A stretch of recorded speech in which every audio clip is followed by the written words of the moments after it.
मुझ रही खल्क में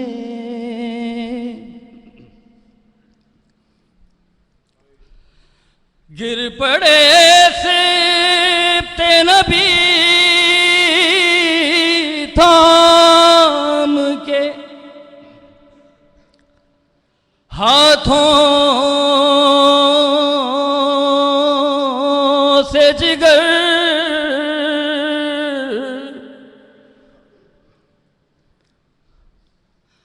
गिर पड़े सिब्ते नबी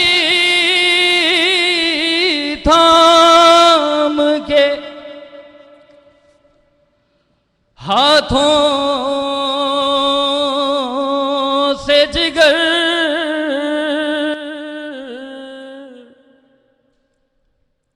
अली अकबर को जोरे पे तड़पता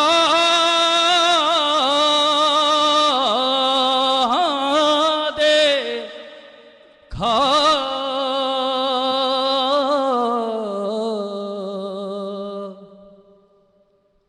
मुझ रही खल्क में। सलवात भेजिए मैं।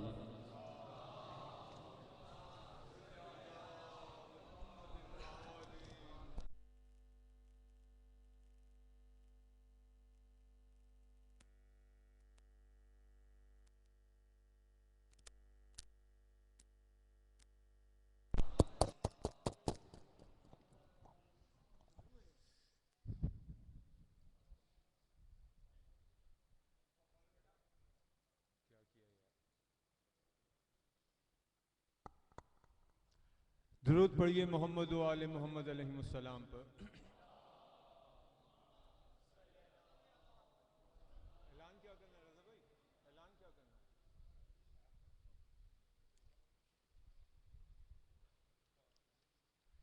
मोमिनीन ये ऐलान समाअत फरमाएं। 24 मुहर्रमुल हराम बरोज़ हफ्ता 8:30 बजे शब शबीह ताबूत हज़रत इमाम ज़ैनुल आबिदीन अलैहिस्सलातु वस्सलाम यहाँ पे बरामद होगा। मजलिस अज़ा होगी। इस मजलिस से खिताब अल्लामा सैयद अली ताहिर काज़मी साहब फरमाएंगे। सालाना मजलिस अज़ा है 24 मुहर्रम हराम बरोज़ हफ्ता 8:30 बजे शब, जिससे खिताब अल्लामा सैयद अली ताहिर काज़मी साहब फरमाएंगे। शबीह ताबूत हज़रत इमाम ज़ैनुल आबिदीन अलैहिस्सलातु वस्सलाम बरामद होगा। तमाम मोमिनीन से शिरकत की गुजारिश है। उस्ताद मोहतरम की इजाज़त से सिर्फ 3 बंद पेश करूंगा। बीबी पाक शहजादी फिज़ा सलामुल्लाहि अलैहा अपनी शान अपनी ज़बान से फरमा रही हैं। बीबी पाक फरमाती हैं, हसन हुसैन का झूला कभी झूलाती रही, हसन हुसैन का झूला कभी झूलाती रही, मैं अपने सीने पे उनको कभी सुलाती रही। हसन हुसैन का झूला कभी झूलाती रही, मैं अपने सीने पे उनको कभी सुलाती रही। खुदा के हाथों का यूं हाथ मैं बटाती रही, खुदा के हाथों का यूं हाथ मैं बटाती रही, निवाले हाथों से हसनैन को खिलाती रही। खुदा के हाथों का यूं हाथ मैं बटाती रही, निवाले हाथों से हसनैन को खिलाती रही। ये मेरी खिदमते आला का एक हवाला है, ये मेरी खिदमते आला का एक हवाला है, जहान पालने वालों को मैंने पाला है। ये मेरी खिदमते आला का एक हवाला है, जहान पालने वालों को मैंने पाला है। नारा हैदरी। एक बंद सरकार वफा की शान में, वो कौन है अली ने कहा है जिसे अली, वो कौन है अली ने कहा है जिसे अली, जिसके कदम कदम से लिपट कर वफा चली। वो कौन है अली ने कहा है जिसे अली, जिसके कदम कदम से लिपट कर वफा चली, जिसने सिपाहे शाम से हर सांस खींच ली, जिसने सिपाहे शाम से हर सांस खींच ली। अरे उम्मुल बनी का चांद है, वलियों का है वली। उम्मुल बनी का चांद है, वलियों का है वली। कहती है करबला ये तारुफ उसी का है। कहती है करबला ये तारुफ उसी का है। अब्बास नाम दूसरा नादे अली का है। जी सलामत रहे। कहती है करबला ये तारुफ उसी का है। अब्बास नाम दूसरा नादे अली का है। दुरूद पढ़िए मोहम्मद वाले मोहम्मद पर। आखिरी बंद पेश करता हूं, उसके बाद उस्ताद मोहतरम मजलिस से खिताब फरमाएंगे। बंद है जनाब मोहसिन नकवी शहीद का। पैगाम दे रहे हैं विलायत अली के हवाले से तमाम कौम शिया को। मोहसिन नकवी शहीद हमादे अहले बैत पैगाम देते हैं। मुश्किल कुशा अमीर खुदा रंग बुझ शिकन। मुश्किल कुशा अमीर खुदा रंग बुझ शिकन। जिससे फजाए दश्त वफा है चमन चमन। मुश्किल कुशा अमीर खुदा रंग बुझ शिकन। जिससे फजाए दश्त वफा है चमन चमन। अपने खुदा का नाज खुदाई का बांकपन। अपने खुदा का नाज खुदाई का बांकपन। जिसके बगैर दीन मुकम्मल न पंजतन। जिसके बगैर दीन मुकम्मल न पंजतन। पैगाम अब आ रहा है। मोहसिन नकवी शहीद कहते हैं जिसका तमाम इल्म शऊरी है दोस्तों। जिसका तमाम इल्म शऊरी है दोस्तों। तशहुद में उसका नाम जरूरी है दोस्तों। जिसका याली जिसका तमाम इल्म शऊरी है दोस्तों। अल्लाह की इज्जत की कसम तशहुद में अली का नाम जरूरी है दोस्तों। बरज़मते विलायत मौलाए कायनात सलावत।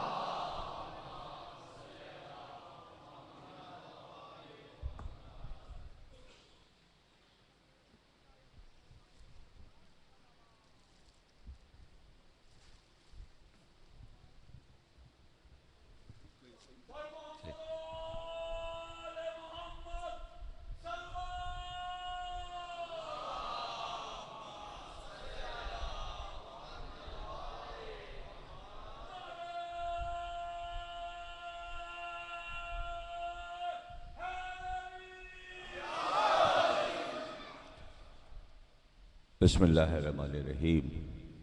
तमाम तारीफ़ें अल्लाह के लिए, दुरूद और सलाम मोहम्मद और आले मोहम्मद के लिए।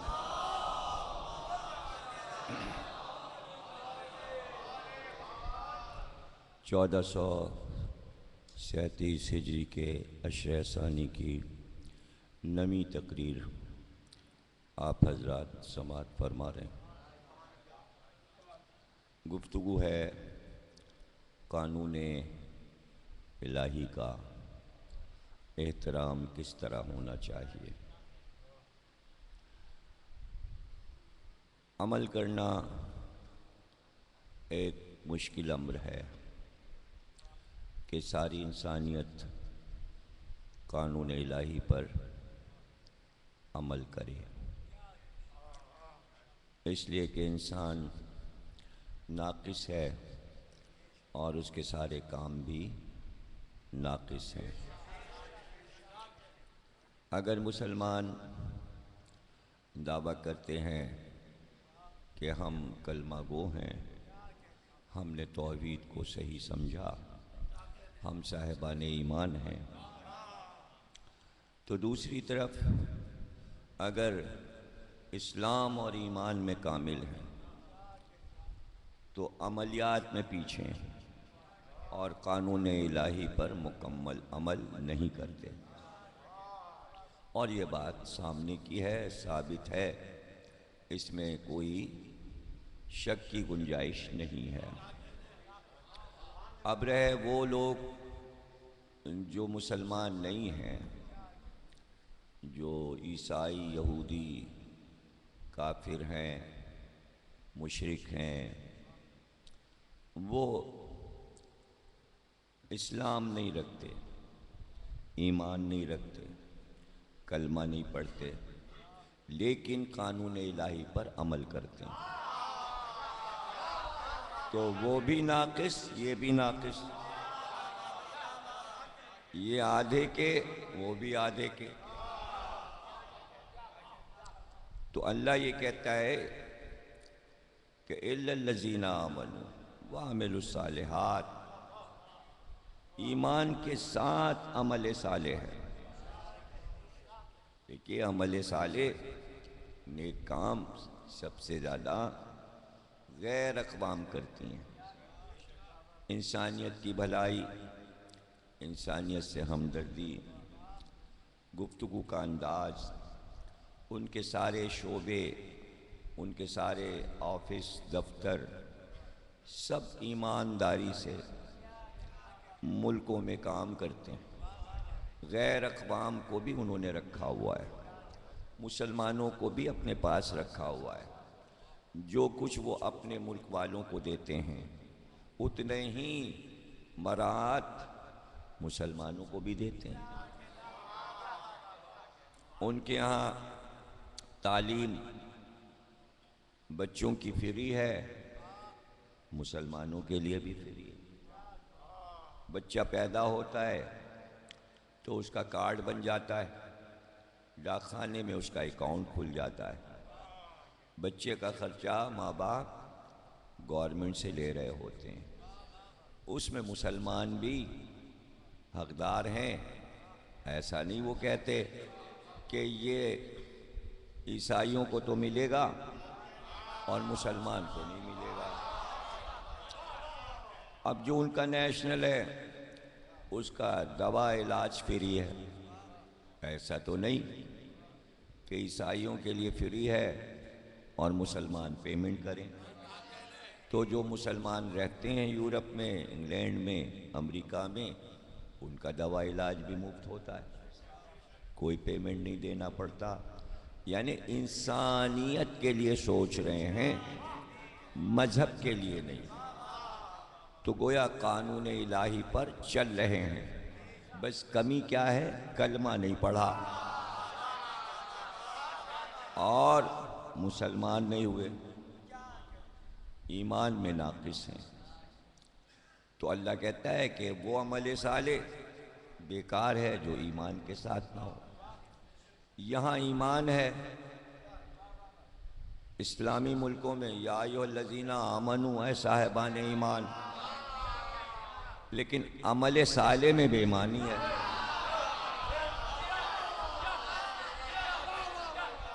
और ये साबित है, इससे सब आप इनकार नहीं कर सकते। ये परेशानियां मौजूद हैं, सबके लिए मौजूद हैं। हर बात पे हंगामा हो जाता है। अभी पाबंदी लगी है कि बग़ैर लाइसेंस के कोई ड्राइवर गाड़ी नहीं चला सकता।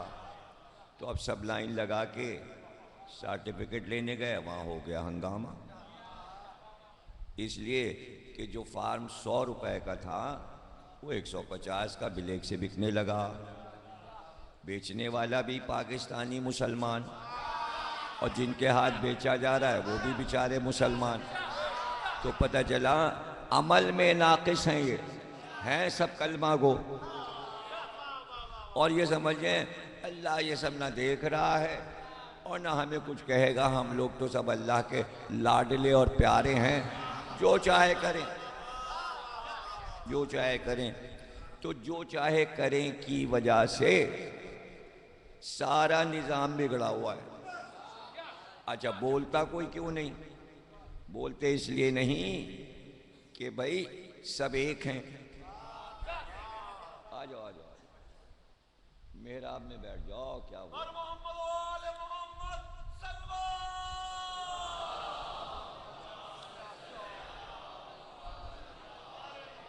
सब एक हैं, कोई नहीं बोलता। अब देखिए ना, अगर टैक्स बढ़ जाए कोई नहीं बोलता, बिजली का बिल बढ़ जाए कोई नहीं बोलता, लाइट जा रही है नहीं मिल रही, जनरेटर ले लेंगे। एहतजाज क्या करना है? लिख के क्या देना? गैस का बिल बढ़ रहा है, बढ़ जाने, कोई बात नहीं, जब आएगी देखेंगे, लाइन लगा के ले लेंगे, एहतजाज क्या करना, सब एक हैं। ये सब एक क्यों है? इसलिए कि जो कुछ सारे महकमे वाले कर रहे हैं, हर आदमी अपने अपने महकमे में भी बेईमानी कर रहा है।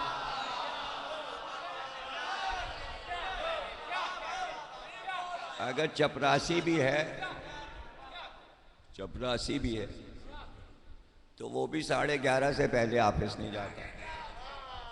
11:30 बजे पहुंचा, 12 और 12:30, 11:30 पे पहुंचा, 12:30 पे गायब ऑफिस से। कहाँ भाई, कहाँ गए ये सब? साहब नमाज पढ़ने गए।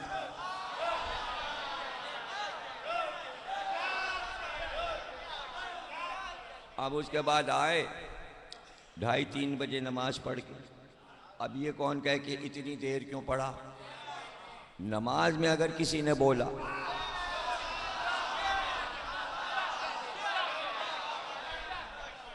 पढ़ रहे हैं अल्लाह की नमाज, उसके कानून पे चल रहे हैं, लेकिन ये नहीं पता कि कर क्या रहे हैं। भाई सीट पे जाइए, साहब ये पोस्ट करना था रजिस्ट्री, नमाज पे जा रहे हैं, 3:30 के बाद आइएगा। अब आपका तो सारा प्लान फेल हो गया। अब यही हो सकता है आप भी जाइए नमाज पढ़। यानी नमाज को आड़ बनाया हुआ। नमाज तो नमाज, एक मुहावरा है उर्दू में, गए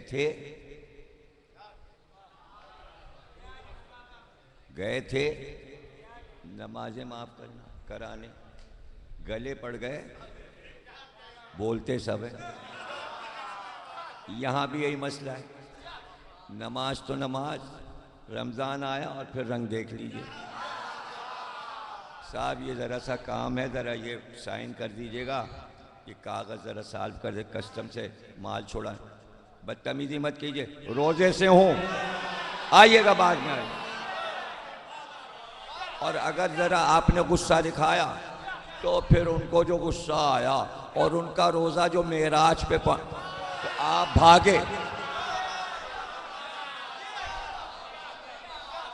आप भागे। अच्छा देखिए, चाइना से सबसे ज़्यादा दोस्ती किससे? ये सबको मालूम है, सबको मालूम है। सबसे ज़्यादा दोस्ती पाकिस्तान से, और वहाँ कम से कम 2-2.5 करोड़ मुसलमान हैं, बाज़ कहते 10 करोड़ मुसलमान हैं। सबसे बड़ी दुनिया की आबादी में 10 करोड़ मुसलमान चाइना में।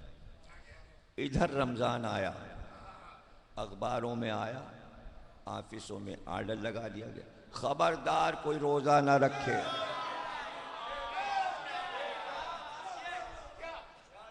कोई रोज़ा नहीं रखेगा। अच्छा साहब, रोज़ा नहीं रखेंगे, छुपा के रखें, लंच के टाइम पे चेक होगा। छुपा के तो नहीं रख लिया, सामने खाना खाओ। अच्छा ये आपने सुना, कौवा चला हंस की चाल, तो अपनी भी चाल भूल गया। इंडिया को पता चला कि चाइना में रोज़ा नहीं रखने देते, इंडिया ने भी असेंबली में ऐलान किया, खबरदार कोई मुसलमान रोज़ा रखे ना आए। वहाँ थोड़ी चल सकता है, चाइना में चल सकता है, इंडिया में नहीं चल सकता, इसलिए कि 65 करोड़ मुसलमान हैं वहाँ। अच्छा उन्होंने भी ये क्या, एक आध असेंबली के मेंबरान को रोज़ा तो नहीं रखा, ज़बानी कह दिया नहीं, उनका खाना खाइए। अब वो खाने को तैयार नहीं, सब ने मिल के मुँह में निवाला ठूसा। इंडिया में खबर आई, एहतजाज हुआ, ये हुआ, खबरदार देखिए आप हमारे रोज़े को नहीं छेड़िएगा। सारे हिंदू चुप हो गए। अब चाइना आई है, वहाँ तो रोज़ा हो गया, इंडिया कामयाब नहीं हुआ, रोज़ा रुकवाने में। अब चाइना फिर वापस आई है। भाई आप रोज़ा क्यों नहीं रखने देते? साफी पूछेगा ना कि आप रमज़ान में रोज़ा क्यों नहीं रखने देते? अच्छा साहब, घर पर भी चेक कराया जा रहा है, इज्तिमाई नमाज तो नहीं पढ़ रहे। एक एक अपने घर में पढ़ेगा, 5-10 जमा हो के कहीं चाइना में जमात नहीं पढ़ सकते। भाई आप ये सब क्यों कर रहे हैं यार? आप तो पाकिस्तान के इतने पक्के दोस्त हो।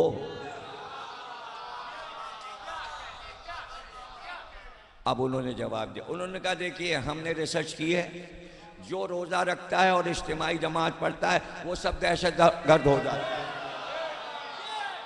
यहाँ से दहशतगर्दी की इब्तिदा होती है, इसलिए हम चाइना में दहशतगर्दी नहीं चाहते जैसे और मुल्कों में हो रही है।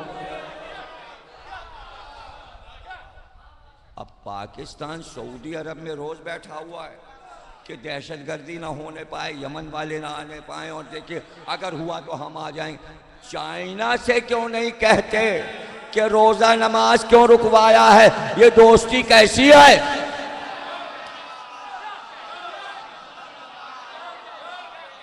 आज तक पाकिस्तानी अखबार में एहतजाज नहीं आया, हमारे मुसलमानों को रोजा रखने दीजिए, जमात पढ़ने दीजिए। अच्छा साहब, यूनान आइए, यूनान गया मैं। कभी तुर्की ने कब्जा किया था यूनान पे, ईरान भी आ गया था। उसी ज़माने में मस्जिदें बन गई यूनान में, मुसलमान आ गए। मैं कहा भाई चलिए ज़रा मस्जिदें दिखाइए यूनान की। आप गए भाई देखने, अरे ये तो मस्जिद ही नहीं, क्या है भाई? ये म्यूजियम है। आप कहाँ आ गए? रही होगी कभी मस्जिद, अब ये म्यूजियम है। अब घूम रहे हैं उसमें, ना मेरा आपका पता ना मुसल्ले का पता, यूनिक चीज़ें रखी हैं और सब औरतों की ड्यूटियां हैं, वो दिखा रही ये है ये है ये है। मैंने कहा ये मस्जिद नहीं, कह रहे ये मस्जिद नहीं म्यूजियम है। पूरे यूनान में कहीं मस्जिद नहीं। मैंने कहा भाई तो मुसलमान कहाँ जाएं, नमाज कहाँ पढ़े? कहने देखिए यहाँ तो मस्जिद नहीं बन सकती, हुकूमत की तरफ से आर्डर है, मस्जिद नहीं यूनान में बन सकती। ऑर्थोडॉक्स है ना जो कट्टर तरीन ईसाई, बहुत कट्टर, मुसलमानों से बहुत जलते हैं, वो हैं यूनान के ईसाई। उनका यहाँ मस्जिद नहीं बन सकती, कानून है। और मस्जिद तो मस्जिद, यहाँ कोई मौलवी भी हुकूमत की इजाज़त के बगैर नहीं आ सकता। महीनों तो चेकिंग होती है अगर कोई बुला रहा। हाँ, वो जब यूनान में ओलंपिक हुए 2005 में, वर्ल्ड ओलंपिक, तो सऊदी अरब, अमारात, दुबई, अबू धाबी, शारजा सब आए। तो उन्होंने कहा देखिए साहब हम लोग तो पढ़ते हैं नमाज, तो यहाँ एयरपोर्ट पे एक मस्जिद बनना चाहिए। उनका यहाँ तो मस्जिद नहीं बन सकती। अब वो अपने नशे में थे दौलत के, उन्होंने मजदूर बुलाए, बुनियाद रख के एक बड़ी सी मस्जिद बनाना शुरू कर दी। इतनी दीवारें उठ गई, पुलिस आ गई, उन्होंने कहा मस्जिद नहीं बना सकते, बस इसके ऊपर दीवार नहीं उठेगी, हटिए जाइए। अच्छा, अब उसको उन्होंने बना रहने दिया, तोड़ा नहीं। एयरपोर्ट पे जब आप उतरे तो मस्जिद नज़र आती है बड़ी सी, सिर्फ 4 दीवारी। तो मैंने कहा बाबा तोड़ा क्यों नहीं उन्होंने, ये रखे क्यों रहे? ताकि दिखाएं कि बन रही थी, हमने नहीं बनने दी, और अब आगे बनाने की कोशिश भी ना करना। अच्छा था, अब आ गया मुहर्रम, सारे मातमदार गवर्नमेंट के पास पहुंचे, कहने साहब देखिए हम लोग तो मजलिस करते हैं 10 दिन, बल्कि उसके आगे तक, और जुलूस भी निकालते हैं, अलम उठाते हैं, तो हमें तो एक इमाम बाड़ा चाहिए। उन्होंने कहा जाइए बना लीजिए।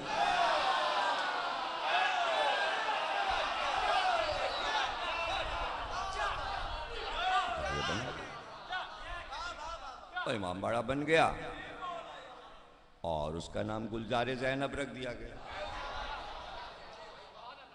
पहली बार उन्होंने किसी जाकिर को बाहर से बुलाया, मेरा नाम लिख के दे दिया। अब जनाब मैं गया, वीज़ा ले लिया जर्मनी से कि भाई यूनान जाना है। उनका ठीक है, ये लीजिए बैसे जाकिर। अब वहाँ जब मजलिस होती है तो तमाम यूनानी एंकर्स टीवी के कैमरे लेके और ये और वो, और सड़क पे जुलूस आया, आलम आया, मातम हुआ, जुलूस वीडियो बना रहे हैं। तब तमाम ख्वातीन भी, एंकर मर्द भी इंटरव्यू ले रहे हैं मातमदारों के लिए। अब जाकिर मैं था तो मेरा भी इंटरव्यू लिया, मुझे बल्कि टीवी पे बुलाया इंटरव्यू के लिए कि आप आराम से आ गए, कोई आपको दिक्कत तो नहीं हुई, यहाँ कोई परेशानी तो नहीं है, वगैरह वगैरह। अखबारों में भी बयान, तस्वीरें, ये वो जुलूस की। आशूर का जुलूस टीवी पे दिखाते हैं, जो एक मस्जिद नहीं बनने देते।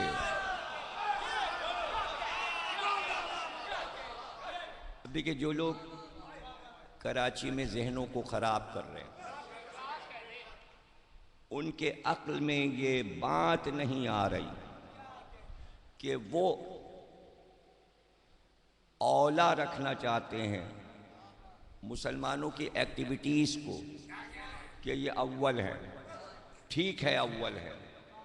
हमारे अकीदे में भी तौहीद पहले है, कलमा है, अव्वल नमाज है, दूसरे रोज़ा है।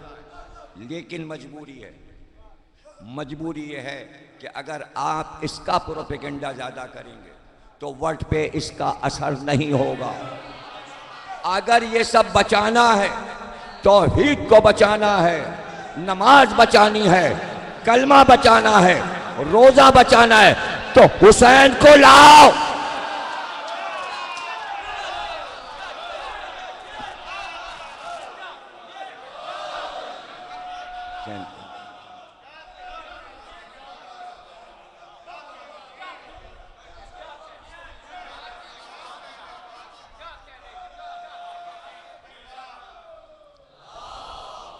देखिए, मैं जब से मजलिसें पढ़ रहा हूँ पाकिस्तान में, कराची में, 50 साल से ऊपर हो गया पढ़ते हुए।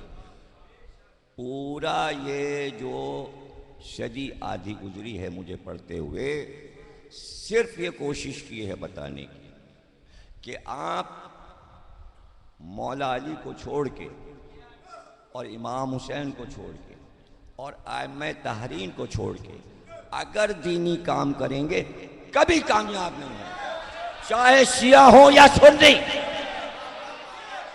50 साल से एक बात समझा रहा हूं, अब उसमें होते हैं प्रोपेगेंडे, दुश्मनियां चलती हैं। अब आजकल तो कंप्यूटर है ना, तो उसमें नेट में कुछ डाल दिया, ज़मीर अख्तर ये, ज़मीर अख्तर वो। फिक्र को समझिए, 50 गालियां दीजिए, साबित ये कीजिए कि फिक्र मेरी गलत है। मैं गालियों से नहीं डरता, प्रोपेगेंडों से नहीं डरता, मैं अहले बैत से वफादार हूं, रहूंगा। आपकी गालियों से नहीं डरूंगा।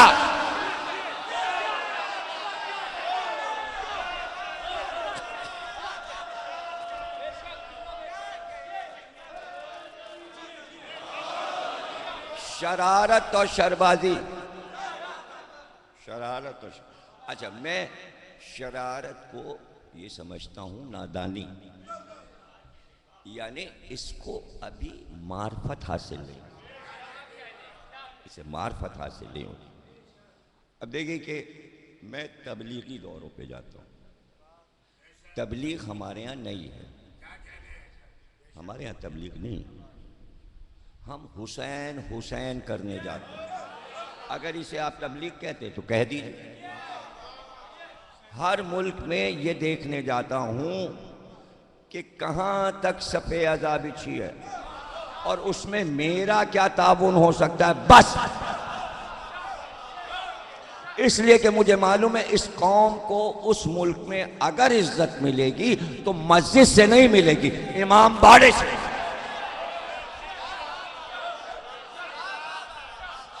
अभी देखिए नई न्यूज़ है, पूरे यूरोप में मस्जिदों का रजिस्ट्रेशन हो रहा है, चेकिंग हो रही है, पेश इमाम कौन है, कितने लोग आते हैं, यहाँ होता क्या क्या है, डर क्या है। ऐसा तो नहीं कि जैसे और मुल्कों में दहशतगर्दी मस्जिद में सिखाई जा रही है, यहाँ तो नहीं शुरू हो गई। यानी शुकूक है मस्जिद के बारे में, लेकिन 9/11 हो गया, मस्जिदों पे छापे पड़े, तारीख में किसी मुल्क में इमाम बाड़े में।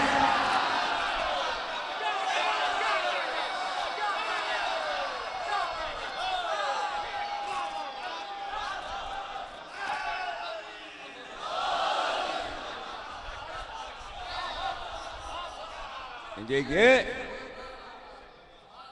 पाकिस्तान की इज्जत हर मुल्की अपने मुल्क का सफीर होता है, मुहावरा है।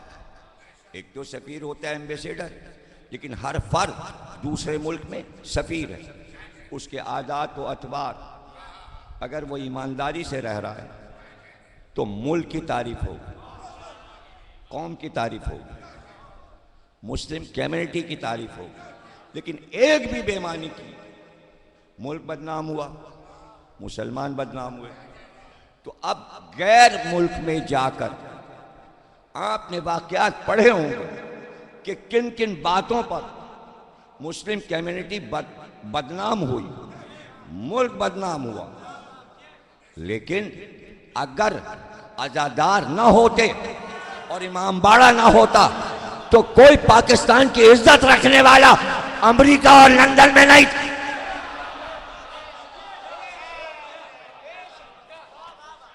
तारीफ होती है, इनका जुलूस, आदाब, अखलाक, चलने का सलीका, कानून की पाबंदी, ये अज़ादार करते।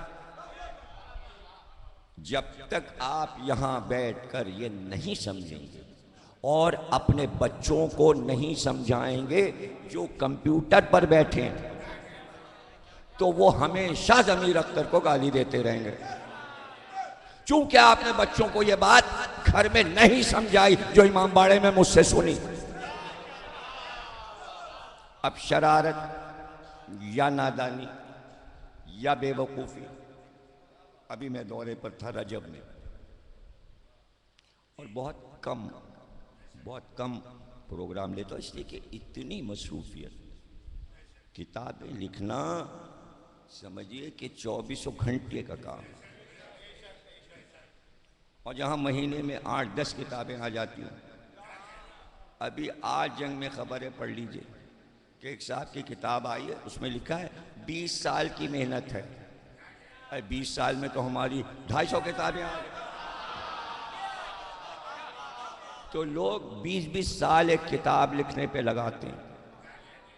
तो यहाँ अगर मौला की मदद ना हो, एक किताब आदमी नहीं लिख सकता, ना कि 5 किताबें। ये सब सामने, काम भी सामने। नादानी कहाँ हो रही?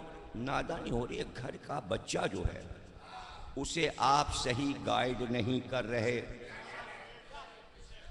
तो मैं सबसे पहले जर्मनी गया, वहाँ का इमाम बाड़ा, वहाँ का आलम, वहाँ का जुलूस, वहाँ की मजलिस। फ्रांस गया, वहाँ की मरकज़ी मजलिस। वहाँ से फ्रांस से फिर मैं इटली गया, वहाँ की मजलिस, वहाँ का इमाम बाड़ा, वहाँ का जश्न अली। वहाँ से डेनमार्क गया। डेनमार्क जो पहुँचा तो वो 13 रजब थी, वो 13 रजब थी। जब वहाँ पहुँचा डेनमार्क में, अब डेनमार्क आप समझ लीजिए कि कितना ख़तरनाक मुल्क है, इसलिए कि स्वीडन, नॉर्वे, डेनमार्क ये एक हैं। और इन्होंने मुसलमानों के ख़िलाफ़ इतनी तहरीक चलाई और माज़अल्लाह इनके अखबारों ने कार्टून निकाले।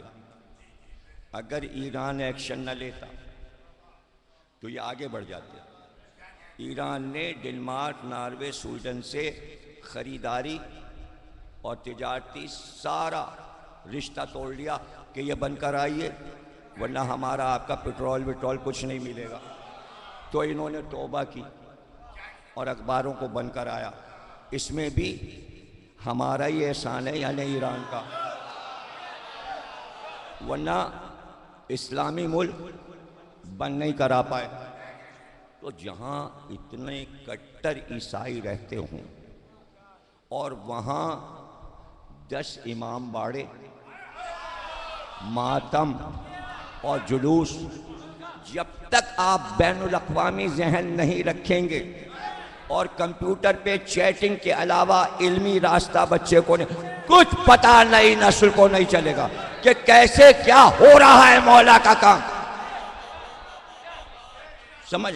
और मैं बार बार मजलिस में बता रहा हूँ ताकि अगर नहीं लोगों को मालूम, अखबार में नहीं आ रहा है, किताब में नहीं पढ़े, तो कम से कम मुझसे तो सुन लो कि कैसे क्या हो रहा है। लेकिन आपको ये पता है, जहाँ 10,000 शिया जमा हुए, आपस में लड़ाई हुई, 4 ग्रुप बन गए। अब ये ऐसा काम है कि जो दूर नहीं किया जा सकता। ये हर कम्युनिटी में ग्रुप बनते हैं। इसको हकीम लुकमान भी आए और दवा पिला दें, जब भी नहीं हो सकता। ये कराची में भी हो रहा है। हालांकि मेरी तरफ से हमेशा कोशिश रही सब एक रहें, इसलिए मातमी अंजुमनों को हमेशा एक रखा। उनकी मजलिसें पढ़ी, हमेशा शब्बेदारियाँ पढ़ी। अगर 2 टुकड़े हो रहे हैं तो मिलाने की कोशिश की। वो एक दूसरे से नाराज़ हैं, उनको करीब लाए। ये काम 60 बरस से कराची बल्कि पाकिस्तान में कर रहा हूँ और बाहर जाके भी करता हूँ। जब वहाँ पता चलता है आपस में कोई झगड़ा है, चलो भाई गले मिला दो। ये सब तहरीरी शक्ल में मौजूद है। जहाँ जहाँ झगड़े थे, बुलाया लड़कों को, उलमा के गले मिलवाया। ये आसान काम नहीं है। ये इंग्लैंड में मैं कई बरस से काम कर रहा था कि भाई आप दूर हट रहे हैं, आइए मिले। तो अब वहाँ जब झगड़ा होता है यूरोप में, वहाँ सूरत दूसरी होती है, यहाँ की सूरत दूसरी है। देखिए यहाँ अगर झगड़ा हो आपस में और इख्तिलाफ हो तो आप भी मजलिस में बैठे हैं, वो भी बैठे हैं। वहाँ मसला ये है कि जिसका इमाम बाड़ा है, जिसने इमाम बाड़ा बनाया, जो वहाँ की मैनेजिंग कमेटी है, वो अगर पुलिस को इत्तला दे दे कि ये 10 लड़के हमारे यहाँ हंगामा करते हैं, तो पुलिस उन पे पाबंदी लगा देगी, आप अंदर नहीं जा सकते। वहाँ का कानून दूसरा, यहाँ ऐसा नहीं होगा। लेकिन वहाँ का कानून, और ये शुरू से पढ़ रहा हूँ कि कानून, यानी देखिए ये कानून इसलिए ताकि झगड़ा ना हो। वहाँ ज़बानी झगड़ा करिए, अगर हाथ हिल गया, जिसका हाथ हिला वो गया। इसलिए कि उन्होंने ऐसे कुत्ते छोड़े हुए, वो ट्रेन कि कुत्तों को ये सिखाया, हाथ हिले तो समझ लो झगड़ा होने वाला। कुत्ता वहीं हाथ पकड़ लेता है। किसी ने किसी का गिरबान पकड़ा, कुत्ता दौड़ा और उसने पकड़ लिया, और वो कुत्ते घूम रहे होते हैं, कहाँ छुपे होते हैं ये नहीं पता। ये कानून है, और ये कानून यूरोप को किसने दिया? सलमान फारसी ने।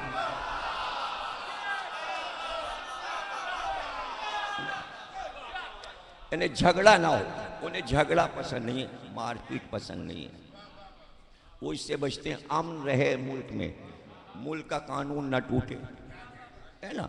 तो जब मैं डेनमार्क पहुंचा तो पता चला कि वहाँ जो इमाम बाड़ा था, उसमें जो पंजाब के लड़के थे, चूँकि वो जंजीर लगाते हैं, कमर लगाते हैं, चूँकि पंजाब में, लाहौर में, गुजरावाला में ज़्यादा शिद्दत से जंजीर का मातम और कमा का होता है, उनको कोई समझा नहीं सकता।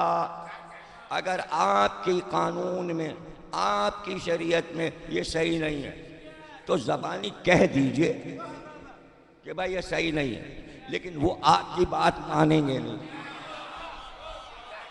तो जहां आपकी बात ज़ाया जाएगी, वो काम करने की क्या ज़रूरत है?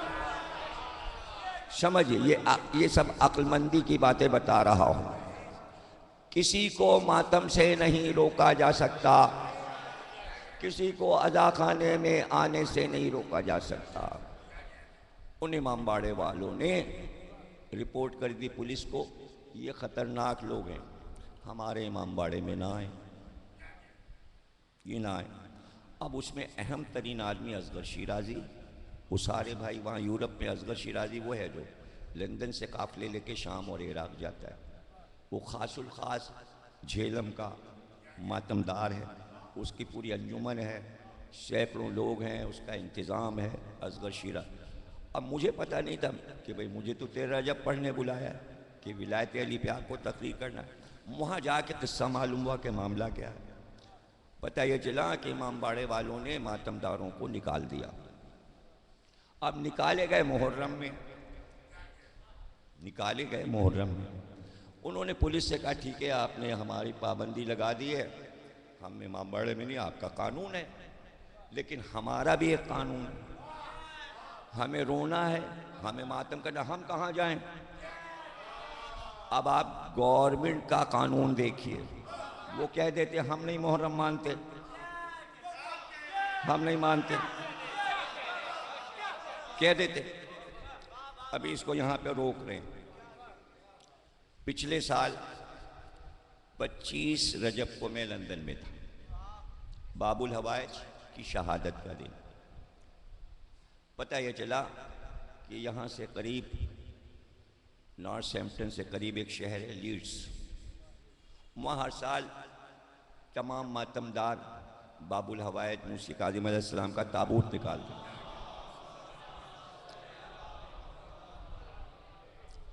अब उसमें होता है कि भाई लाइसेंस मिल गया आपको, निकाल लीजिए इतने से इतने बजे तक, जो उनका कानून है आप निकाल लीजिए, लेकिन हर साल रिन्यू कराना पड़ता है। दरख्वास्त फिर देनी है कि लाइसेंस तो है लेकिन इन्फॉर्म करना है। अब क्यों इन्फॉर्म करना है वो अभी पता चलेगा। ये इन्फॉर्म करना भूल गए। अब मैं इमाम बाड़े में बैठा हूँ, ये सब इत्तला मुझे मिल रही। वो गए थाने और उन्होंने पुलिस से कहा आज हमारा जुलूस है। उन्होंने कहा आपने तो इन्फॉर्म किया नहीं,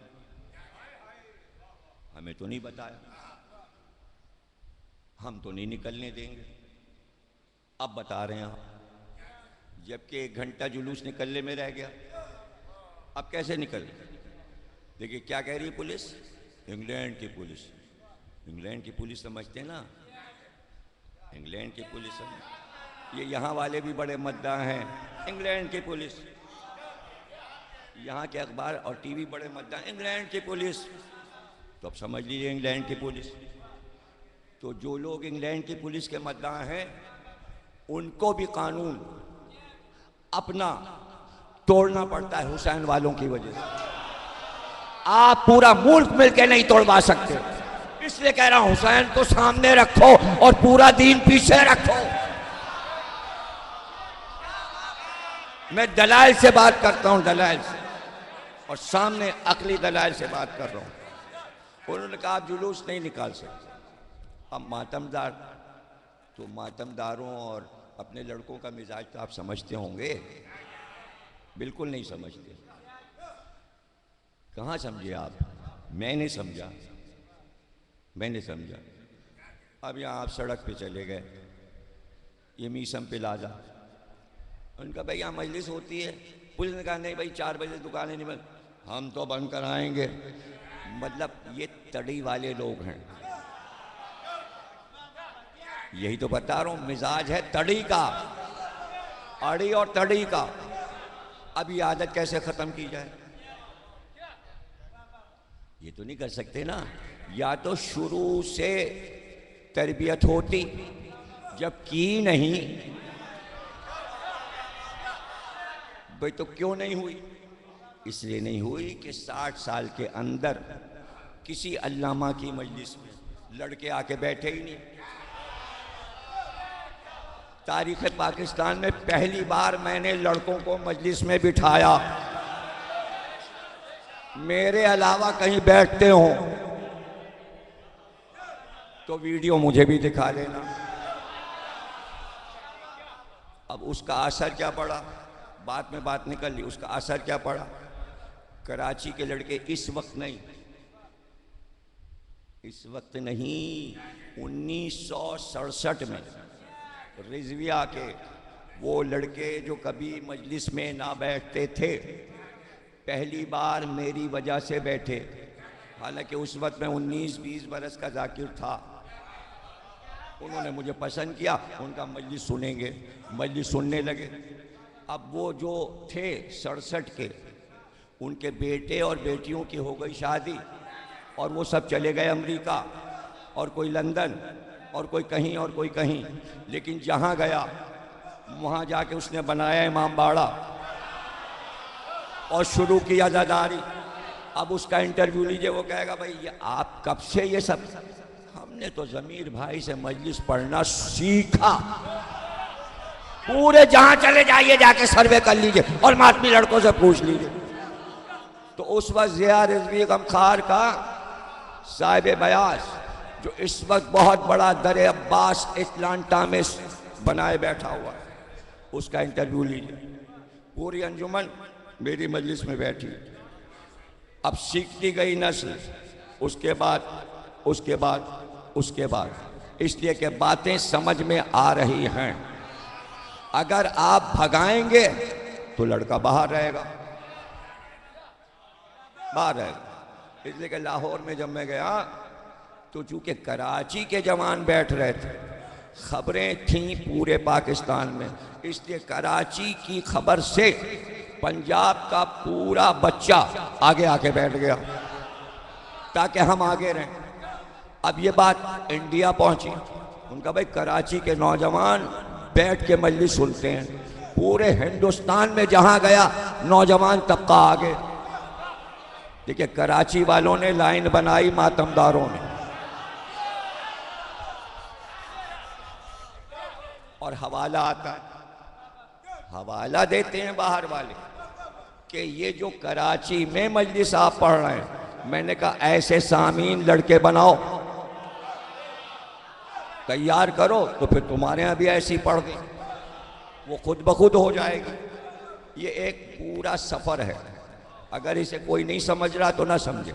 मैंने लड़कों को धरना नहीं सिखाया, पत्थर चलाना नहीं सिखाया, गोली चलाना नहीं सिखाया, बदमाशी नहीं सिखाई, गुंडेगर्दी नहीं सिखाई। आलिम बनाया, शायर बनाया, नवा खान बनाया, मातमदार।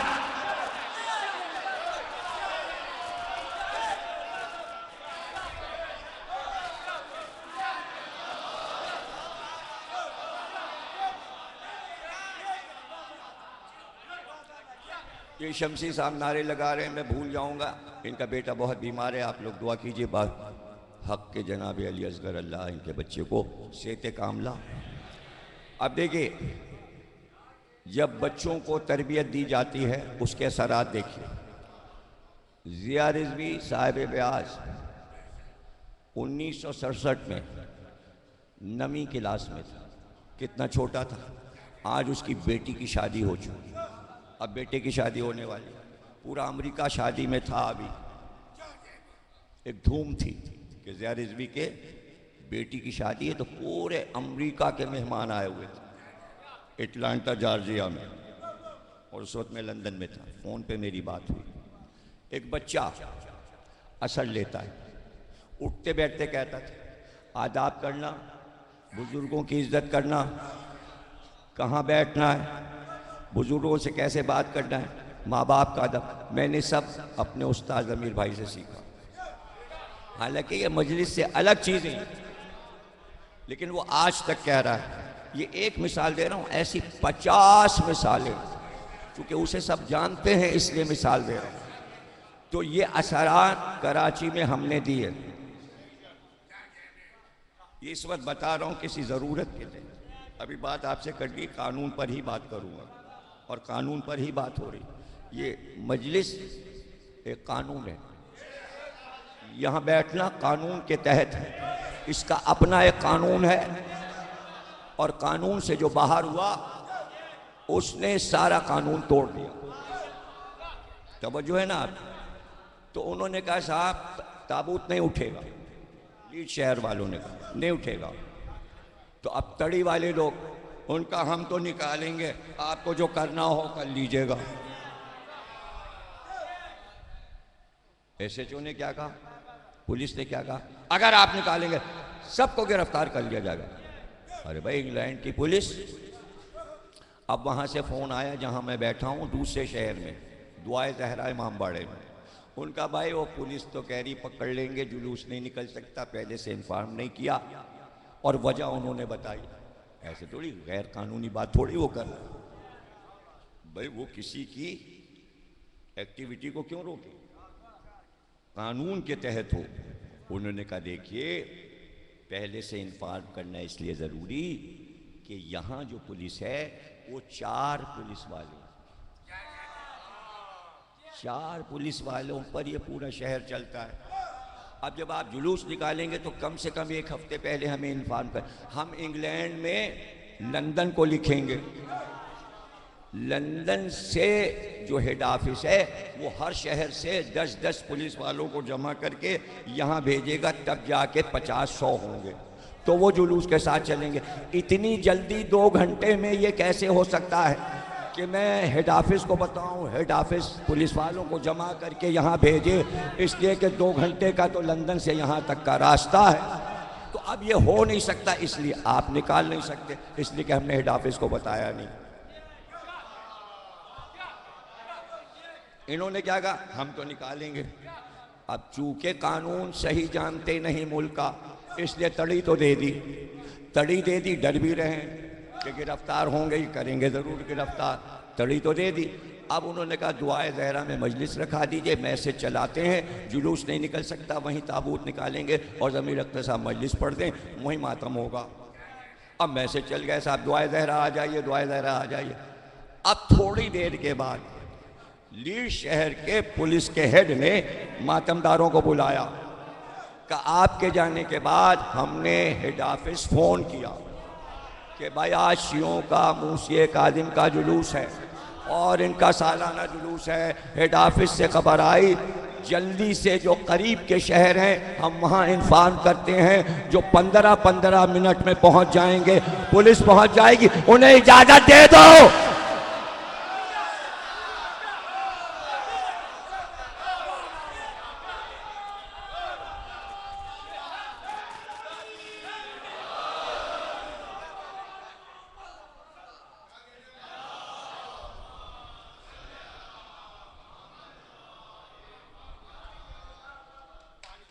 पानी दो, पानी।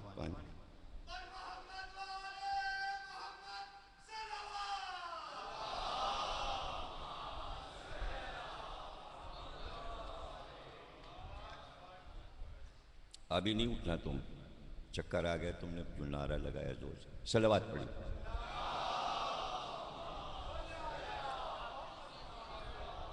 यानी वहां की सूरत हाल आप समझ गए कि वहाँ अज़ादारी कैसे हो रही।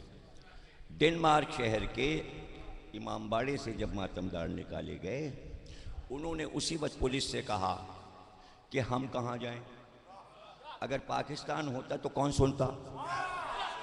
कहते साहब आपने गलत काम किया, किया है, लेकिन उन्होंने कहा देखिए हमने पाबंदी लगाई है, लेकिन इंसानी हमदर्दी के तहत आपके लिए हम सोचते हैं। अब ये मुहर्रम है, वो कह रहे हैं हमें मातम करने के लिए जगह चाहिए। उन्होंने कहा हम पूरे दारुल हुकूमत का नाम है कोपनहेगन, डेनमार्क मुल्क है, दारुल हुकूमत कोपनहेगन, बहुत बड़ा शहर है, बिजी शहर है, आपकी क्यों सुने। लेकिन उन्होंने कहा हम 10 मिनट के अंदर पूरे मुल्क में सर्वे कराते हैं, कौन सी जगह खाली है, जैसा ही इत्तिला आएगी वो जगह आपको दे दी जाएगी।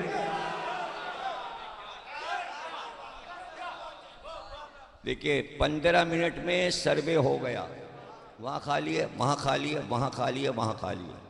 इत्तिला आई कि कोपनहेगन में सबसे बड़ा दुनिया का म्यूजिक सेंटर है, इतना बड़ा कि मीलों में, और मंजिलें, हर मुल्क का म्यूजिक वाला वहाँ हेड ऑफिस बनाए बैठा हुआ पनाह के लिए।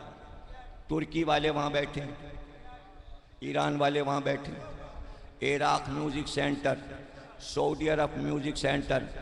इसका हमसे कोई ताल्लुक़ नहीं है, लेकिन ये खबर है, ये खबर है। उन्होंने कहा साहब यहाँ पर एक बहुत बड़ा हाल है, आप वो उन्हें दे दीजिए। और ये हाल इराक के शिया म्यूजिक डायरेक्टर के पास है। उनके पास 2 हाल हैं, वो एक देने को तैयार हैं, देने को तैयार है। उनका चाहिए, पहुंच गए। बहुत बड़ा हाल था, जल्दी से अलम पटके लगाए, अलम सजाया, ताबूत सजाया, गेट पे लिखा बैतुल हुस्न। वो दिन, आज का दिन गवर्नमेंट ने खाली नहीं कराया, कहा दे दो इमाम बाड़ा,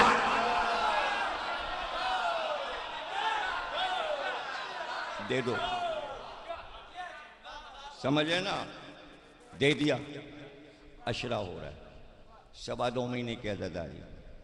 अब ये पंजाब का इलाका, खारियान, झेलम, मुल्तान, लाहौर, ये जितने भी इलाके हैं, पाकिस्तान बनने से पहले से, अब से नहीं, पाकिस्तान बनने से पहले की अज़ादारी। अज़ादारी अपनी जगह, एक है अज़ादारी और एक है अहले बैत के जश्न। जश्न में क्या आता है, दोनों को अलग रखिए। अज़ादारी 2.25 महीने की, शब जुमा की। जश्न क्या है, ईद मिलादुन्नबी जश्न, गदीर खुम जश्न, 13 रजब मौला की आमद जश्न, 3 शाबान जश्न, 15 शाबान जश्न, 20 जमादुस्सानी शाहजादी का जश्न। ये है जश्न।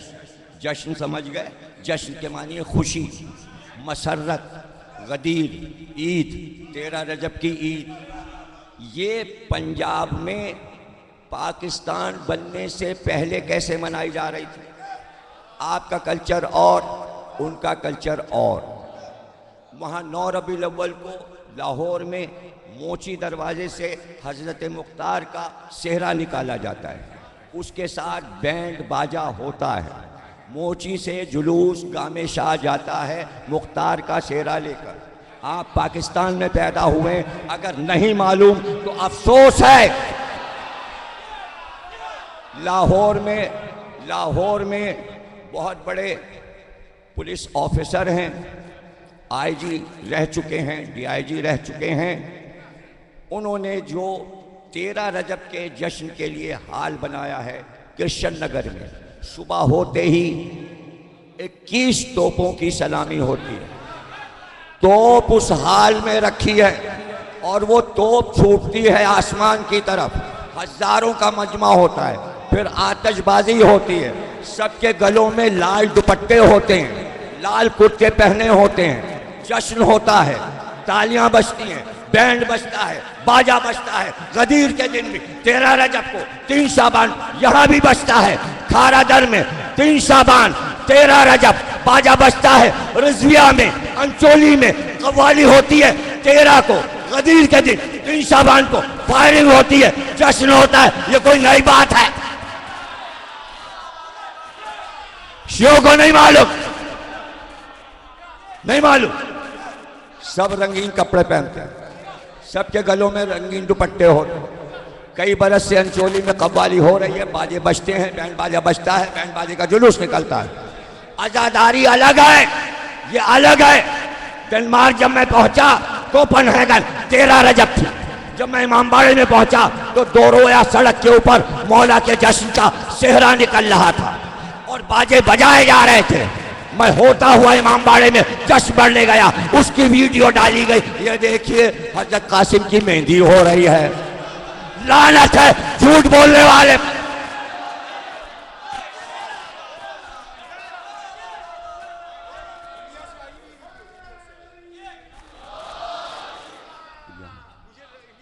इंडिया से नहीं आई, यहां बनी, यहां से बना के इंडिया भेजी।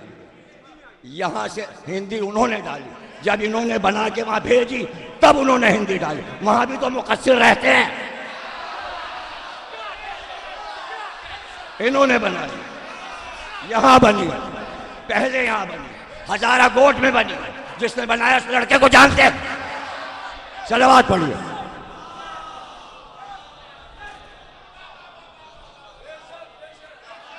यहां बनी, यहां बनी, साइड है उसकी आप, AAB आप, उसने बनाई। और उसने कहा ये देखिए मेहंदी में सब नाच रहे हैं और मुहर्रम में देखिए लाल कपड़े पहने। अक्लें नहीं है कौम के? शिया तो शिया, गैर मजहब के भी जब मुहर्रम में आते हैं तो काले कपड़े पहनते हैं। कौन आता है जुलूस में? कौन आता है आशूर के दिन लाल कपड़े पहन? तो शर्म आनी चाहिए, उसको कंडम करना चाहिए। अब जुमला सुन लो, वो सब जो मैंने कहा वो सब बेकार है। काम का जुमला ये है, उसे कंडम करने के बजाय शेयर किया जा रहा है, फैलाया जा रहा है। यह है गलत काम। अगर जवाब नहीं दे सकते तो अगर तुम शेयर कर रहे हो बातिल का, तो बातिल के साथ अंजाम होगा।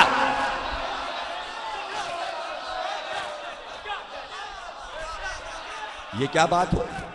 जब इमाम की हदीस मौजूद है, हमारी खुशी में खुश हो, हमारे गम में गमजदा हो, इसमें क्या बात हो?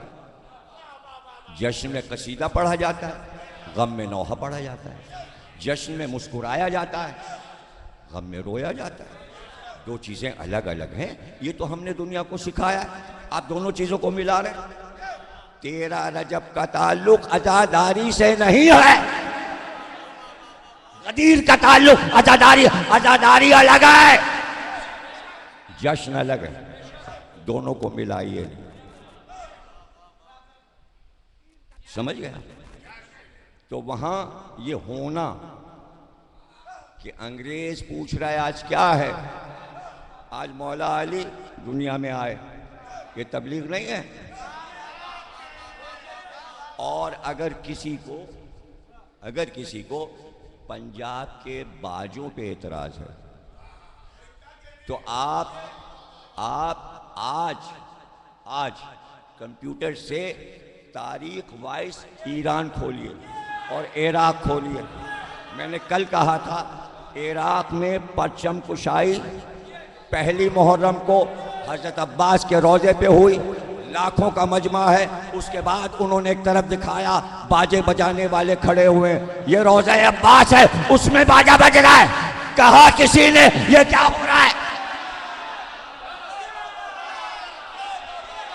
क्या मतलब है?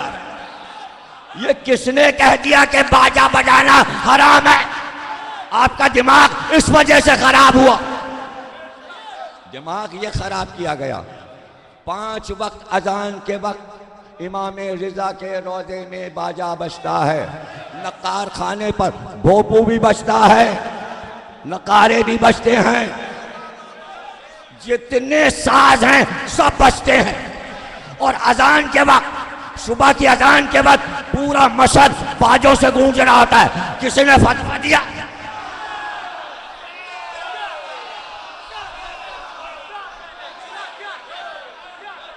अब आइए मुहर्रम पर, अब मुहर्रम पे आइए। इसी कंप्यूटर पर आप पूछिए कंप्यूटर की शायद कि ईरान का मुहर्रम दिखाओ। पहली मुहर्रम से आशूर तक मशहद, खुरासान और कुम की सड़कों पर बाजे बज रहे होते हैं और तलवारों का मातम होता है, हाथ में तलवारें लेके। क्यों ये सब कंप्यूटर पे क्यों नहीं देखा जाता? ये क्यों नहीं देखा जा रहा? क्यों नहीं देख रहे आप? ये शेयर कीजिए। जियो ने दिखा दिया 7 मुहर्रम। किस दिन दिखाया? किस दिन दिखाया? आशूर के दिन 7 मुहर्रम दिखाया। जियो ने दिखाया शाम गरीबा से 15 मिनट पहले। किसी ने नहीं देखा, कोई जियो नहीं खोलता। दिखाया बाजे बज रहे हैं, कासिम की मेहंदी आ रही है। ईरान में एक लड़का 14 साल का हजरत कासिम बना हुआ है, उसने सब्ज कपड़े पहने हुए, हाथ में तलवार लिए, तलवार लेके घोड़े पे बैठा, बाजे बजाते हुए बारात लेकर चले। ये ईरान में हुआ, जियो ने दिखाया। तो सुन्नियों में मजाक नहीं उड़ा। 13 रजब का बाजा बजा तो मजाक उड़ गया, वहां फतवा लग गया। जहां दिल चाहे फतवा लगा लो और जहां चाहे चुप बैठ जाओ। इसका क्या मतलब है? इसके माने कहीं कानून कोई और है और कहीं कानून कोई और है। 25 फिल्में ईरान की मौजूद हैं, बाजार में सीडी मौजूद है। हजरत मुस्लिम के बच्चों पे फिल्म है, इमाम रिजा पे फिल्म है, हजरत अली पे फिल्म है, करबला की फिल्म है, जनाब मुख्तार पे फिल्म है। सब में बाजे बज रहे हैं, सब में म्यूजिक है, तो फतवा क्यों नहीं हसन जफर ने लगाया?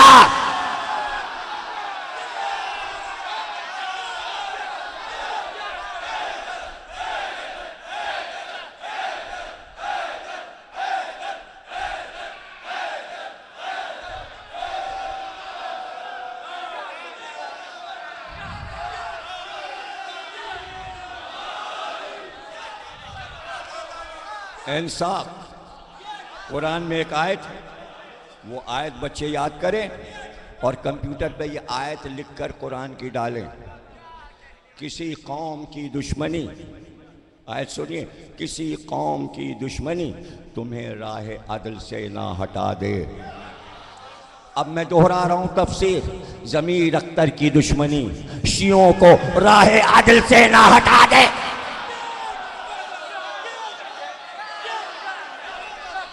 आदिल की राह पे रहो। जो बात कह रहा हूं कौम की भलाई में कह रहा हूं, मेरा जाती मसला खत्म हो चुका। 60 के बाद सारे मसले खत्म हो जाते हैं। ना पैसा चाहिए होता है, ना औरत चाहिए, ना औलाद चाहिए, ना मकान चाहिए। अब जो जवान है जिन्हें ये सब चाहिए वो झगड़ा कर।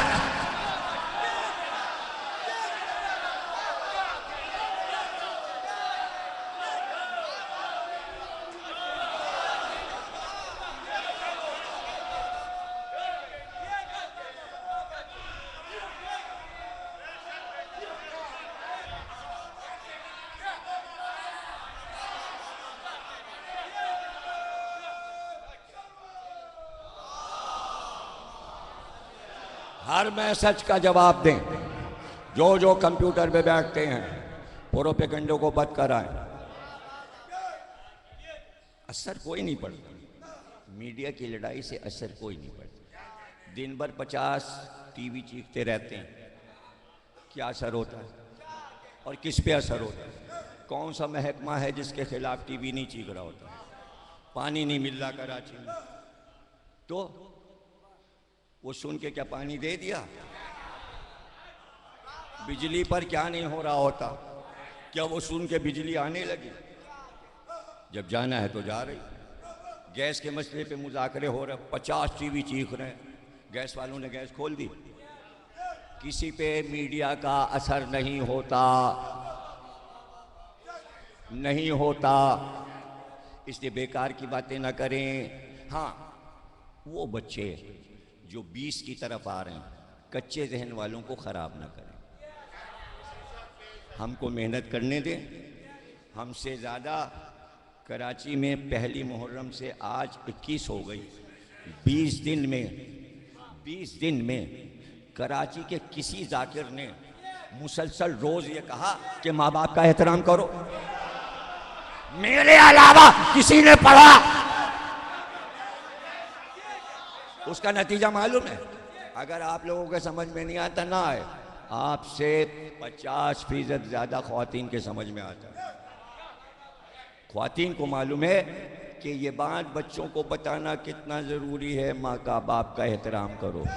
वो उसके सिले में पता है मुझे तो क्या देंगी वो, लेकिन ख्वातीन है, उन्हें पता है इन्होंने हमारे लिए पढ़ा, तो वो 24 घंटे हमारे लिए नमाजें अलग से पढ़ के दुआ करती हैं और हमें हिसार में देती हैं। और जब हम इमाम बाड़े से निकलते हैं तो सब दुआएं पढ़ के ऊपर से फूंक रही होती, इसलिए कि ममता है दिल में।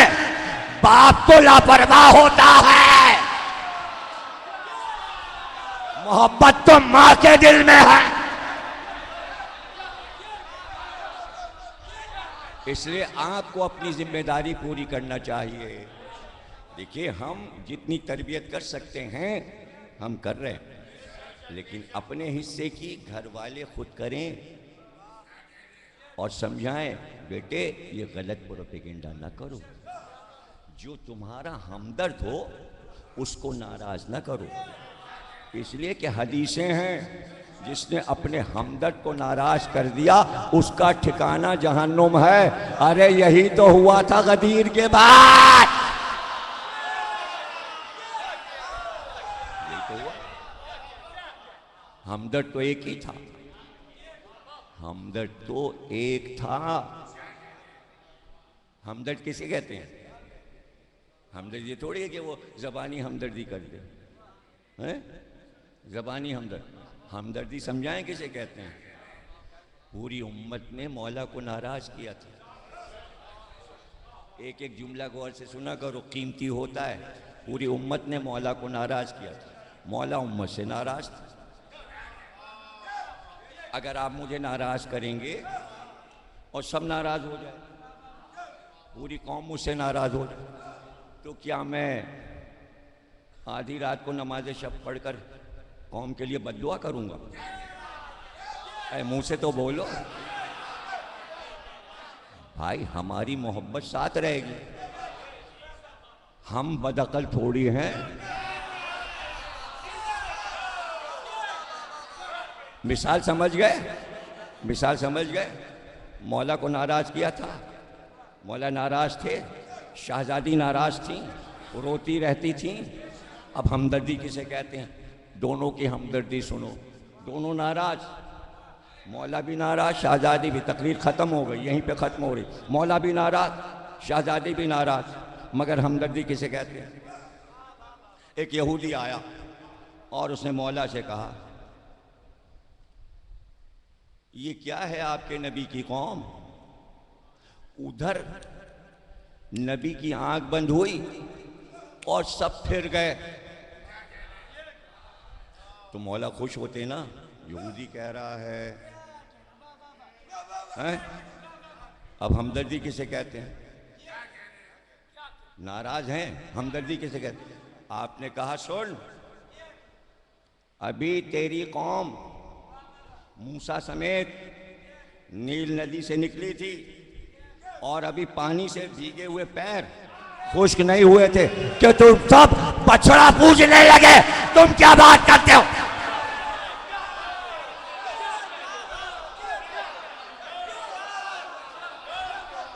तुम क्या बात करते हो? चुप हो गया। क्या पता चला? कौम की इज्जत जो रखे उसे इमाम कहते हैं, इमाम कहते हैं। अब इमाम हसन फरमाते हैं, मैं छोटा सा था तो मैंने देखा कि वालिदा गिरामी उठी आधी रात और सर्दी इतनी कि बर्फ की तरह माहौल हो रहा था, लेकिन मेरी मादर गिरामी ने ठंडे पानी से वुज़ू किया। उस सर्दी में वुज़ू करके मुसल्ले पे खड़ी हुई। मैं माँ को देख रहा हूँ, फिर मेरी माँ नमाज पढ़ चुकी, फिर दुआ के लिए हाथ उठाए, फिर तफसील के साथ नाम बना पूरे महल्ले के हर फर्द के लिए दुआ की। वो दुआएं खत्म हुई, फिर पूरी बिरादरी के लिए दुआएं की, फिर पूरी उम्मत के लिए बख्शिश मग़फ़िरत बारगाह इलाही में। जब नमाज पढ़ चुकी, शाहज़ादा फरमाता है मैं माँ की खिदमत में गया। मैंने कहा अम्मा, आपने जो दुआएं मांगी इसमें ना बाबा का जिक्र किया, न मेरा जिक्र किया, न भाई हुसैन का जिक्र किया, और सबके लिए दुआएं की। बीबी ने फरमाया जो तुमसे ज़्यादा मुस्तहक़ हैं उन मुस्तहक़ीन के लिए दुआ की है। हाँ हाँ, उम्मत से नाराज हैं और दुआएं हो रही,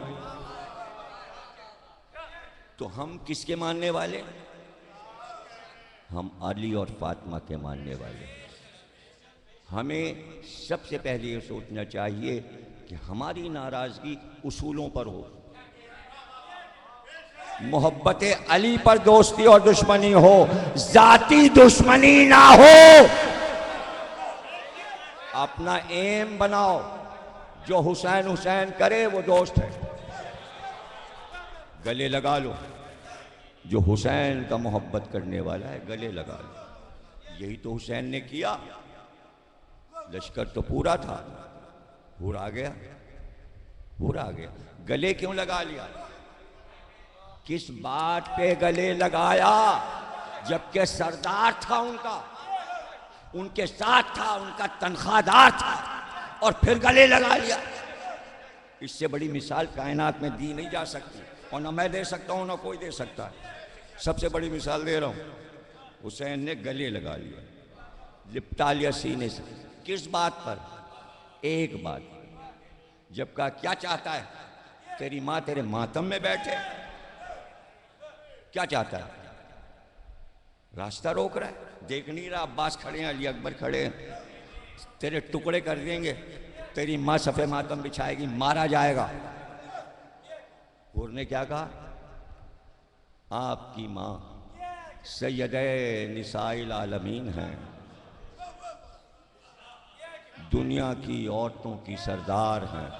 बस इतनी सी बात पे गले लगा लिया कि मेरी माँ का एहतराम करता है। अब ये देखो आने वाला कौन है, किस मजहब से। अगर वो हुसैन को प्यार कर रहा, गले लगा लो।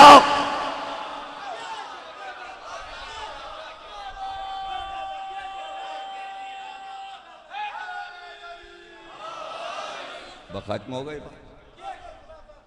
बात, खत्म हो गई। इस फिक्र को जो मैं समझा रहा हूं, ये किसी के बस की बात नहीं है। पाको हिंद में ये फिक्र कोई पेश नहीं कर सकता। हमने किया है, करते रहेंगे। अगर कोई सीखे तो बरसों में करेगा तो समझ में आएगा। तकरीर महदूद नहीं है मुसलमानों के लिए, बैनुल अक़वामी। बैनुल अक़वामी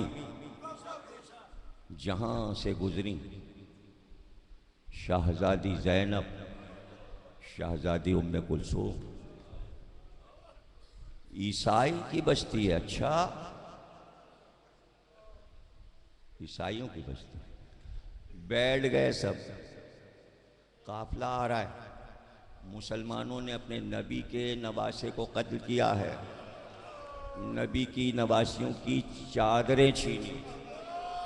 हम इसमें हिस्सेदार नहीं हैं, हम इसमें हिस्सेदार नहीं, हम उनका साथ नहीं देंगे। पूरा शहर सबूर ईसाइयों का था, सब बैठ गए। क्या करें हम, क्या कर सकते हैं? का हमने सुना है सबकी चादरें छीन ली, सबकी चादरें छीन ली। हम चादरें लेके चलेंगे और शाहजादियों की बारगाह में चादरें पेश करेंगे। आपको पता है जब हजरत उम्मे कुलसूम को पता चला ईसाई चादरें लेके आए, तो आपने पूछा तुम्हारा कारोबार क्या है? कहा यहाँ काने हैं, काने।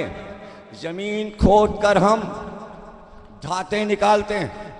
आपने फरमाया परवरदिगार इन्हें इतनी बरकत अता कर कि क़यामत तक यहाँ आबाद रहने वालों को जमीन से दौलत मिलती रहे।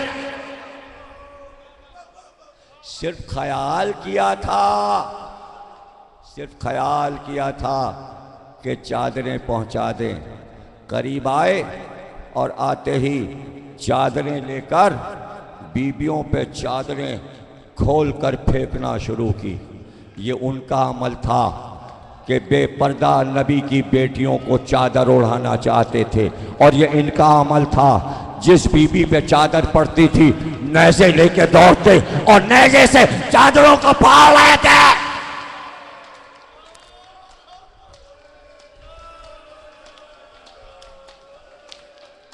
जज़ाकल्लाह, माशाअल्लाह। आते रहे आप 9 दिन मुसलसल, सुनते रहे फ़ज़ाइल और मसाइब। जाहिर है ये आसान नहीं है, ये एक ड्यूटी है। जिसके दिल में हुसैन डाल दें, जिसे प्यारा बना लें, जिस पे निगाह इंतखाब डाला, तू सोच खान है, तू सलाम खान है, तू जाकिर है, तू नारे लगाएगा, तू रोएगा, तू मातम करेगा। अब तुझे कोई जरूरत नहीं है, हम तेरे दिल में ऐलान करते जाएंगे, तू चलता जाएगा, रोता जाएगा, मातम करता है। नजर किसकी है? किसकी नजर है? बीबी ने फरमाया, हुसैन तेरे अज़ादार सैयदा की नजर में रहते हैं, मैं उनके लिए दुआएं करती हूं। बीबी की दुआएं आपके साथ हैं, बीबी की दुआएं आपके साथ हैं। कल तकरीर यहाँ ख़त्म हो रही थी, दरवाजे पर आए, एक दारुल अमारा का दरवाज़ा था, लेकिन एक दरवाज़ा कसरे यजीद का वो दरवाज़ा था जिसका नाम बाबू साद पड़ गया। भाई बाबू साद क्यों पड़ गया नाम? जहाँ इंतज़ार किया गया। किस बात का इंतज़ार किया गया? जब उस दरवाजे पर, सदर दरवाजे पर काफ़िला आले मोहम्मद पहुँचा तो उनको ऊँटों से उतार कर ज़मीन पे बिठा दिया गया।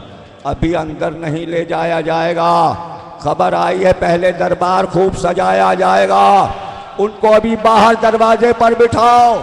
चूँकि आले मोहम्मद को इंतज़ार करना पड़ा, इसलिए उस दरवाजे को बाबू साद कहते हैं। जो ज़ियारत करने शाम जाते हैं उन्होंने देखा उस दरवाजे के सामने एक छोटा सा मैदान है जिसमें बिठाया गया था। मैं जब शाम ज़ियारत करने गया तो यहिया नकवी पाकिस्तान के सफ़ीर शाम में थे, उन्होंने मुझे अपने घर बुलाया। जब मैं उनसे मिलने गया तो मैंने कहा, आप यहाँ बहुत दिन से हैं, आपने क्या सर्वे किया, यहाँ की तारीख क्या बताती है कि जब काफ़िला आया था तो उस वक्त क्या हुआ था? कहा यहाँ की लाइब्रेरीज़ में हमने किताबें मुख्तलिफ़ ज़बानों में पढ़ी तो हमको ये पता चला अजीब अजीब बातें कि काफ़िला जब आया, हज़रत ज़ैनब का, सैयद सज्जाद, उम्मे कुलसूम, उम्मे लैला, उम्मे रबाब, छोटे छोटे बच्चे, जनाब सकीना, तो वो कहते हैं कि आपने बाबू साद के सामने एक मैदान देखा होगा, उस मैदान में चारों तरफ के दरवाजे आके मिलते हैं। बाज़ार शाम का दरवाज़ा वहाँ है, सलाउद्दीन का दरवाज़ा वहाँ है, और तमाम महलों से रास्ते आते हैं और वहाँ पे ख़त्म होते हैं। इसलिए कि कसर का दरवाज़ा वही था, इसलिए बहुत से रास्ते वहाँ पर आके ख़त्म हो जाते थे।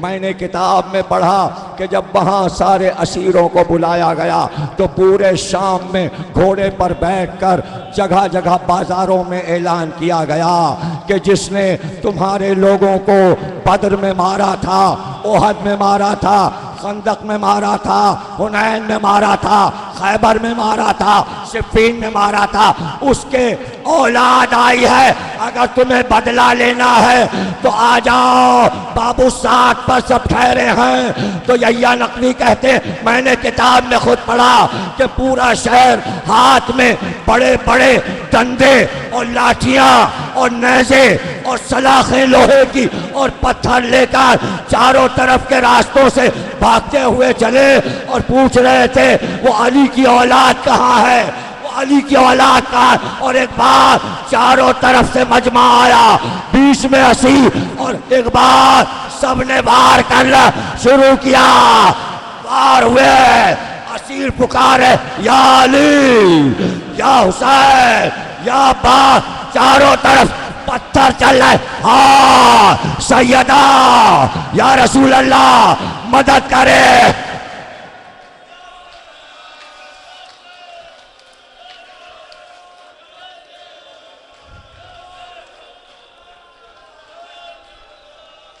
बारे लाश इबादत को कबूल फरमा, हमें कोई गम न देना सिवाय गम हुसैन के बाहक के मोहम्मद और आले।